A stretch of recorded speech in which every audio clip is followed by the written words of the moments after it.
Electric Fire Book 2 Hidden Chains Chapter 6.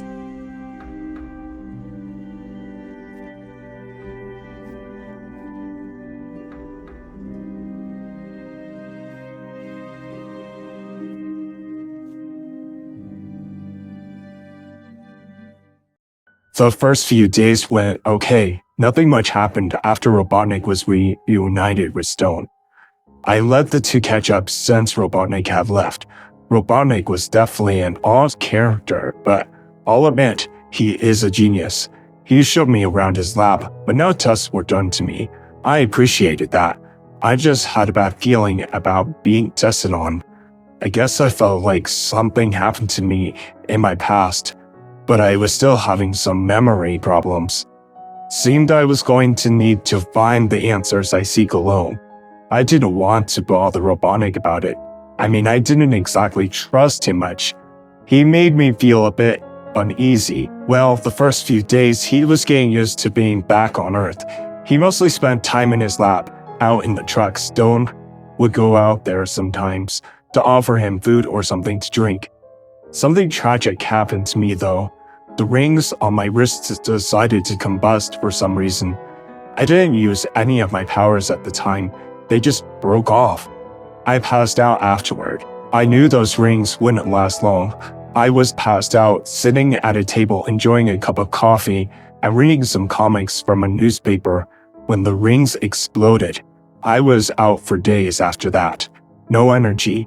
I was barely alive again. There wasn't anything I could do except be sucked in a dream. It wasn't like last time though. Maria didn't show up to talk with me, but I was lost in a forest area. All those questions started popping up as messages carved into trees. Like, who was I? Why am I alive? Where do I go to seek answers? Why can't I remember anything? There were a bunch of other questions, but I couldn't quite remember them since they'd often vanish and another question would take that one's place. I'd be lying if I said I didn't recall anything in the past during the time I was asleep. The trees would fade and a scene would unfold, at the times, mostly bits and pieces, some from the arc in space, the rest here on Earth. I remembered something. Awakening on a table in a vet clinic. At one point, I had gotten shot. There was a lady there helping me. Then there was another time, but it was vivid. I only remember picking up a shirt that said, "Pop Quiz Hot Shot" on it. After that, that's when I woke up. Back in the machine Stone had hooked me up to before. Stone and Robotnik were in front of me, while Robotnik's back was turned. He had headphones on. I could hear music coming from them. The volume was turned up. I was a bit weak. It seemed like the machine was draining some of my energy. I had no idea what was going on. Stone stayed by me, watching as Robotnik worked on something. Robotnik gave him a hand gesture, motioning to flip a switch. Stone faced me as he flipped the switch on the machine. I gave him a confused look. It's okay. The doctor just needed to take away some of your energy. He's trying to make something for you so you won't lose any more energy. He was reassuring. At least Robotnik was trying to help.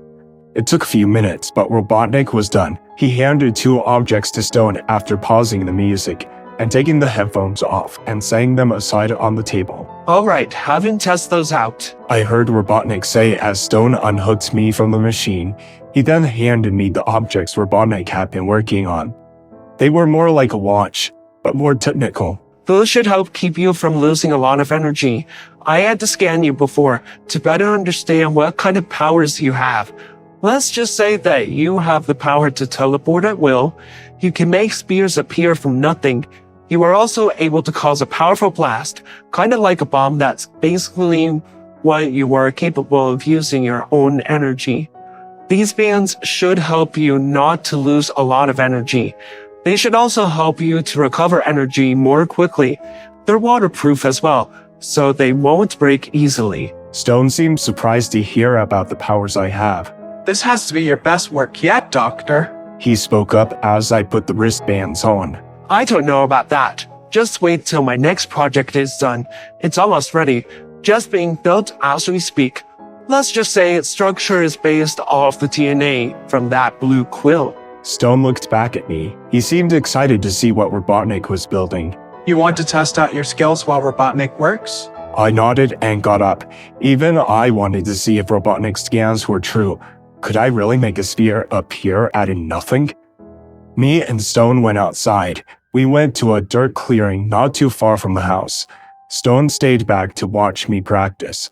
I decided to test out the spear attack, though I was curious about the blast one, but I didn't want to accidentally hit Stone.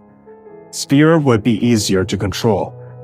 There weren't many trees out over where we were, so nothing could toss the spear back at me or towards Stone. It was nice to have some quiet time while Stone was witnessing the hedgehog's power. Sure, I'd love to see him in action, but my own creation was almost ready. I was in pure bliss watching as the percentage counted down. A machine was building a robot at the very moment, of course. The machine it was building wasn't going to be functioning yet, since it just needed a few things before I'd awaken it. Its very design is based off that blue quill. It wasn't long before the machine had stopped. I picked up the very thing it created. I then plugged the quill to examine it. Now I just needed to put it inside the robot. The robot would be able to recharge the quill at will. The quill would give it its power, so it could catch up to that other creature. Once the quill was in place, the machine turned on. It looked so much like that space creature. I only hoped it could win a fight against him. This robot wasn't able to talk though. I don't have enough items to make a voice box for him at the moment. I only had enough gadgets to build him since I had to make some bands for Shadow so he wouldn't die on us. After all, he could come in handy as well. Perhaps he could help out on my plan to get rid of that wretched blue hedgehog that set me away.